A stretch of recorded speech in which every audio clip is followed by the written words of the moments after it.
আসসালামু আলাইকুম প্রিয় শিক্ষার্থী, আমি তরিকুল ইংলিশ একাডেমি থেকে তরিকুল স্যার বলছি।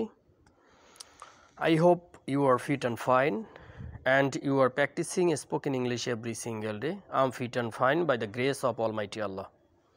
আজকের এই চমৎকার সেশনটি আপনারা যেখান থেকেই দেখুন না কেন, আশা করছি শেষ পর্যন্ত দেখবেন, তাহলে এই যে ব্যবহারগুলো রয়েছে এই ব্যবহারগুলো আপনি স্পোকেনে প্রচুর ব্যবহার করতে পারবেন। তাহলে চলুন আজকের ক্লাসটি শুরু করি। Late get start. It is, এটাকে আমরা কন্ট্রাকশনে ইউজ করতে পারি। ইটস, আইটি অ্যাপোস্ট্রোফি এস, তাহলে ইটস হবে। হ্যাঁ, এটাকে আমরা যদি একটু ভেঙে লিখি, অর্থাৎ এটা যদি ছোট ফর্মে না লিখে যদি আমরা ঠিকঠাক ফর্মে লিখি তাহলে ইট ইজ হয়।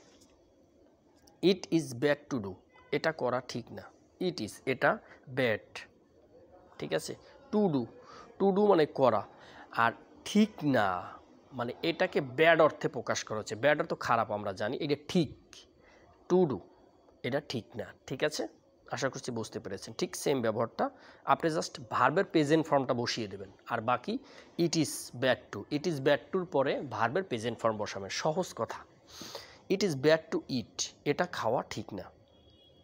তাহলে সেম আবার দেখেন, it is bad to see, see মানে দেখা, এটা দেখা ঠিক না।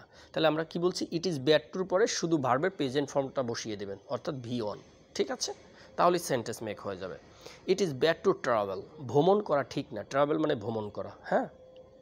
ইট ইজ ব্যাড টু অ্যাংরি, রাগ করা ঠিক না। ইট ইজ ব্যাড টু অ্যাংরি, রাগ করা ঠিক না। ইট is bad two argue, argue মানে তর্ক করা। ইট ইজ ব্যাড টু আর্গু, তর্ক করা ঠিক না। ইট is bad two behaviour badly, it is bad two behaviour badly, খারাপ আচরণ করা ঠিক না। ইট ইজ ব্যাড টু ডিসরেসপেক্ট, অসম্মান। রেসপেক্ট হচ্ছে অসম্মান, অসম্মান করা ঠিক না। ইট ইজ ব্যাড টু ডিসরেসপেক্ট, অসম্মান করা ঠিক না। ইট ইজ ব্যাড টু থিফ, চুরি করা ঠিক না। Theft, it is bad two theft, চুরি করা ঠিক না। ইট ইজ ব্যাড টু লাই, মিথ্যা বলা ঠিক না। সুপ্রিয় শিক্ষার্থীরা, আপনি চাইলেও নিজ থেকে আরও কিছু ভার্ব ব্যবহার করে, ভার্বের প্রেজেন্ট ফর্ম ব্যবহার করে আপনার ইচ্ছা মতন বাক্য তৈরি করতে পারেন, এবং আমাকে চাইলে কমেন্টও করতে পারেন। সবাই ভালো থাকবেন, সুস্থ থাকবেন। আজকে এখানে শেষ করছি। আসসালামু আলাইকুম।